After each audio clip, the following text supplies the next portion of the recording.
নমস্কাৰ বন্ধু বান্ধৱীসকল আপোনালোকক পুনৰবাৰ স্বাগতম জনাইছোঁ পিপি ছাৰৰ ক্লাছৰ অন্য এটি ভিডিঅ'লৈ আজিৰ এই ভিডিঅ'টোত কিছুমান এনেকুৱা ধৰণৰ কথা ক'বলৈ গৈ আছোঁ যিকেইটাই আচলতে আপোনাক পৰীক্ষাত 20 বা 25 নম্বৰ অধিক পোৱাত সহায় কৰিব অৰ্থাৎ আপোনালোকে যদি আগতে 50 নম্বৰ বা তাতকৈ অধিক প্ৰিপাৰেচন কৰিছিল তেতিয়াহ'লে এতিয়া আজিৰ এই ভিডিঅ'টো বছৰৰ পিছত আপোনালোকে নিশ্চয় তাতকৈ 20 বা 25 নম্বৰ অলপ বেছি পাই যাব পিছে দেৰি নকৰি আজিৰ ভিডিঅ'টো আৰম্ভণি কৰি দিওঁ বন্ধু বান্ধৱীসকল আশা কৰিছোঁ আপোনালোকৰ যি এক্সামৰ যি সিলেবাস ৰিলিজ হৈছে আৰু সেই সিলেবাস মতে আপোনালোকে নিজৰ পঢ়া শুনা চলাইছে আৰু আপোনালোকে গমেই পাইছে যে পৰীক্ষাটোত আচলতে 100টা প্ৰশ্ন আহিব আৰু সেই 100টা প্ৰশ্নৰেই প্ৰত্যেকটোৰ শুদ্ধ উত্তৰৰ বাবে আপোনালোকে 1 নম্বৰকৈ লাভ কৰিব পাৰিব আৰু যদি আপোনালোকে তাৰ পৰা ভুল কৰে প্ৰত্যেকটো ভুল উত্তৰৰ বাবে আপোনালোকে যি নম্বৰ পাব তাৰ পৰা 0.25 অৰ্থাৎ 4টা প্ৰশ্নৰ বাবে 1 নম্বৰ আপোনাৰ পৰা কি কৰি দিয়া হ'ব কাটি দিয়া হ'ব যদি এটা প্ৰশ্ন ভুল হয় তেতিয়াহ'লে 0.25 নম্বৰ মাইনাস কৰি দিয়া হ'ব আপোনালোকে নিশ্চয় এই নেগেটিভ নম্বৰৰ বিষয়ে গমেই পায় আৰু এই নেগেটিভ নম্বৰটোৱে আচলতে কিছুমান পৰীক্ষাৰ্থীক এনেদৰে ভয় খুৱাই দিয়ে এটোত ভয় খাবলগীয়া একোৱে নহয় আপুনি চাই লওক কিছুমান স্টেপ আছে সেই স্টেপ কেইটা ফলো কৰি যাব তেতিয়াহ'লে আপুনি নিশ্চয় পৰীক্ষাত সাকসেসফুল হৈ সিট দখল কৰিব পাৰিব আৰু লগতে এটা কথা বহুতেই মোক সুধি আছিল যে পৰীক্ষা হলত আসলতে কি লৈ যাব লাগে পৰীক্ষা হলত বিশেষ একো নহয় আপোনালোকে নিজৰ এডমিটটো লৈ যাব লগতে এটা ব্ল্যাক কালাৰৰ পেন আৰু এটা মানে কাট পেন্সিল এটা লৈ যাব আৰু এটা কথা আপোনালোকে মোক বহুতেই সুধিছিল যে মেথছৰ কাৰণে কিবা এক্সট্ৰা পেজ লৈ যাব লাগিব নেকি বন্ধু বান্ধৱীসকল তাতে কোনো ধৰণৰ এক্সট্ৰা বস্তু লৈ যাবলৈ দিয়া নহব আপোনালোকৰ মেথছৰ কাৰণে নিজৰ এডমিটৰ পিছফালে আপোনালোকে কাট পেন্সিলেৰে কৰিব পাৰে বা আপোনালোকৰ যি কোৱেশ্চন থাকিব আৰু সেই কোৱেশ্চনৰ বুকলেটৰ পিছফালেও দুখন পেজ আচলতে ৰাফ ওয়াৰ্কৰ কাৰণে দিয়া থাকে আপোনালোকে তাতে কাট পেন্সিলেৰে প্ৰেক্টিছৰ কাৰণে যদি কিবা কৰিবলগীয়া থাকে তাতে কৰিব পাৰিব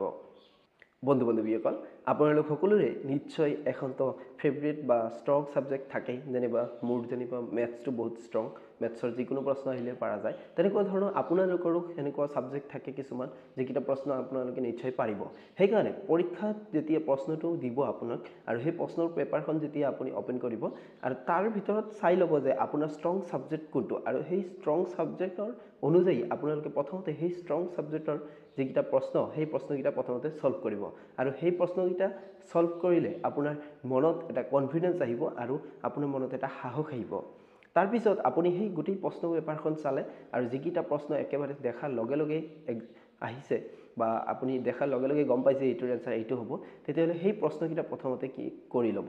কৰি কোৱেশ্চন মাৰ্কত কোৱেশ্চনত যি আছে কোৱেশ্চনৰ এটা টিক চিন মাৰি থৈ যাব তাৰ পিছত একেবাৰে গুটেখিনি ধৰকচোন গুটেখিনি নহয় 30টা 40টা হোৱাৰ পাছত আপুনি আকৌ এই ঘূৰণীয়া কৰি ল'ব কাৰণ পিছফালৰ কাৰণে থৈ দিলে সেইখিনিৰ সময় নোহোৱা হৈ যাব পাৰে সেই কাৰণে আগতে কৰি ল'ব 30 40টা যি হৈছে সেইখিনি কৰি ল'ব তেতিয়াহ'লে তাৰ পিছত আপুনি হিসাব কৰিলে যদি আপুনি দেখা পাইছে যে আপুনি বোলে একদম ফুল কাৰেক্ট 60 প্লাস কৰিছে তেতিয়াহ'লে তো একদম ধুনিয়া কথা কোনো প্ৰবলেমই নাই আসলতে এই পৰীক্ষাটোত মানে আপুনি যে পৰীক্ষাটো দিছে আৰু এই পৰীক্ষাটোৰ যি ফলাফল আহিব আৰু সেই ফলাফল অনুযায়ী যে আপুনি এডমিশন পাব এডমিশনৰ বাবে দুটা প্ৰসেস আছে এডমিশনৰ কথাটো হল আপোনাৰ কেৱল এইটো নম্বৰে নহয় আপোনাৰ হাই সেকেন্ডাৰী মাৰ্কসটো চোৱা হ'ব যদি আপোনাৰ হাই সেকেন্ডাৰী মাৰ্কস ভাল আছিল তেতিয়াহ'লে তো এই পৰীক্ষাটোত ইমান নম্বৰ অলপ কম পালেও চলি যাব কিন্তু যদি আপোনাৰ হাই সেকেন্ডাৰী মাৰ্কসটো অলপ কম আছে তেতিয়াহ'লে এই পৰীক্ষাটোত অলপ বেছি নম্বৰ পাব লাগিব দুয়োটা মিলি ধৰি লওক হাই সেকেন্ডাৰী যেহেতু 100 আছিল আৰু ইয়াতে 100 মাৰ্কৰ হয়নে নহয় দুইটা 200 ৰ ভিতৰত যদি 120 পাই যায় তেতিয়াহ'লে আপোনালোকৰ সিট মানে পাইয়ে যাব কোনো টেনশন ল'ব নাই জেনাৰেল ক্যাটাগৰীতে 120 বা 25 লৈ পাই যায় বাকিবোৰতো এতেই আগত তাৰ আগতেই আৰু অলপ কম নম্বৰতেই পাই যাব বন্ধু বান্ধৱীসকল যিকিটা নেকি আপুনি প্ৰশ্ন কৰিছে সেই প্ৰশ্নকিটা চাব যে একেবাৰে শুদ্ধ হৈছে না নাই এনে উল্টা পাল্টা কৰি গুটেইকিটা 100ৰ ভিতৰত বোলে 100 এটেম্প কৰি থৈ আহিলো তাৰে বোলে 40টা ভুলে হৈ গল হেতু কৰিলে কিন্তু আমাৰ নম্বৰটো কি হৈ যাব কমি যাব আপুনি চাওকচোন যে 100টাৰ ভিতৰত যদি 100টা কৰে তেতিয়া 100টাত 100 নম্বৰ আছে হয় নহয় তাৰে ধৰক 60টা কাৰেক্ট হৈছে আৰু 40টা ভুল হল আৰু এই 40টা ভুলৰ কাৰণে 10 নম্বৰ আৰু কি হৈ যাব আপোনাৰ সেই 60ৰ পৰা মাইনাস হৈ যাব হয় নহয় সেই কাৰণে ভুল কিটা নকৰিব যিকিটা একেবাৰে শুদ্ধ সেইকিটাই কৰিব আৰু কি বহুতেই এনেকুৱা ভুল কৰা তাৰ কাৰণে কি হৈ যায় সিহঁতৰ নম্বৰ আসলতে বহুত কমি যায় যাৰ কাৰণে লাষ্টত যায় কি সিট পাব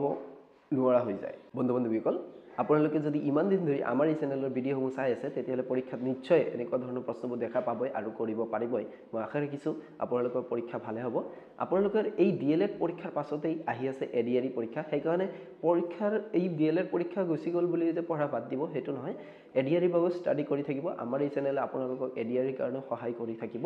শেষত আপোনালোকৰ আগন্তুক DLED পৰীক্ষাৰ শুভেচ্ছা জনাই আপোনালোকৰ পৰা মই আজি বিদায় গ্ৰহণ কৰিছোঁ আৰু আপোনালোকে সেই মিষ্টেকবোৰ নকৰিব যিকেইটা মই মিষ্টেক কৈছোঁ যে পাৰা কুৱেশ্যনবোৰহে কৰিব এই এনেই উল্টা-পুল্টা কৰি আপুনি নম্বৰটো কমাই লৈ ল'ব যিকেইটা পাৰিছে সেইকেইটা কৰিব সেইখিনিতে আপোনাৰ এটা ভাল নম্বৰ আহিলে আপুনি সিট পাই যোৱাৰ চান্সটো বহুত বেছি আছে কিন্তু যদি উল্টা-পুল্টা কৰি দিয়ে তেতিয়া নম্বৰটো কমি যোৱাৰ চান্সটো আকৌ বেছি আছে হয় নহয় আপোনালোক সকলোকে মোৰ ফালৰ পৰা পৰীক্ষাৰ শুভেচ্ছা জ্ঞাপন কৰিলোঁ আজিৰ এই ভিডিঅ'টোত এইখিনি পুনৰ লগ পাম নতুন এটি ভিডিঅ'ৰ জৰিয়তে ধন্যবাদ